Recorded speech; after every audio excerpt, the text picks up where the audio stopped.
ESPN 93.5. Well, one thing's for sure, our modern society is sleep deprived. So much power naps can possibly alleviate our so-called sleep deficits as they can boost our brains, improve our problem-solving skills, verbal memory, and et cetera. Lots of goodness there. Wellness expert Dr. Mary Warren. How are you, Mary? Great, Stevie J. How are you this morning? Fine. So my cohort here, Diane Ducey, says it's creepy when she sees me asleep just sitting there at my desk. Right.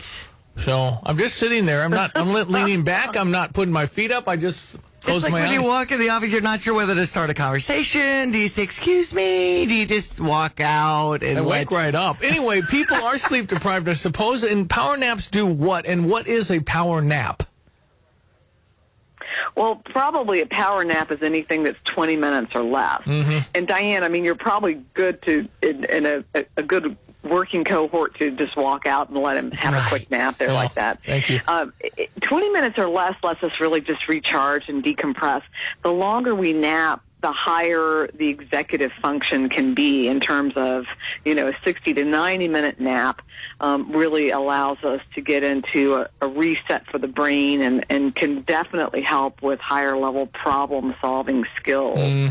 So, yeah, but there are options to napping. If you cannot nap, even just, listening to a nice little soundscape or a short music block, a self-guided meditation or a guided meditation, those can be things that will help unplug and de-stress people as well. I mean, in kindergarten, we had our little mats we put down. Do we do that under our desk or something? Yes, I always say I think naps are highly underrated. So I think those were good habits that we developed in kindergarten.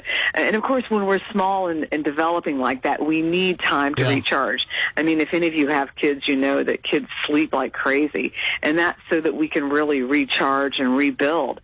And when we're adults, our culture is so much about push, push, push, go, go, go, and not really about unplug, unplug, unplug. So I think naps are really good. And again, even if it's 10 or 15 or 20 minutes, I think that's better than 0 minutes. When you cross the 20-minute line, what happens?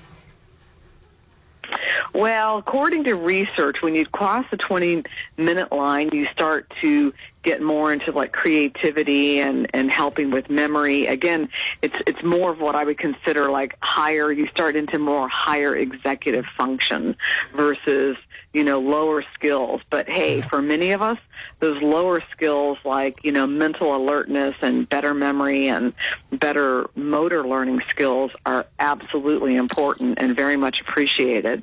Well, there's different cultures where a siesta is right on. You have your midday meal. The sun is the hottest, so why not take an hour break? Well, because they're open till 9. That's another thing. So. Yeah. There's that. They're eating at 9. Oh, right? That's so right. if you're eating dinner at 8 or 9 o'clock, there's that. means and that's a lot of European cultures do that. And then I was in chiropractic college with a gal that was of the Sikh faith, and they think that's very healthy to nap after eating.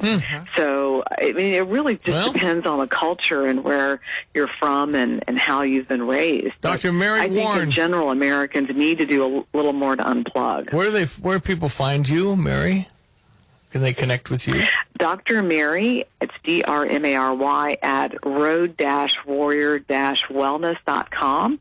I'm in Dallas, Texas. Okay. And do you nap? I do. Okay. I nap, but I also do 15-minute meditations, which let me just unplug and close my eyes, Diane, look like I'm asleep. Okay. Well, that's not me. Thank you, Mary. Good chatting. Nice to meet you. Thank you. Dr. Mary Warren.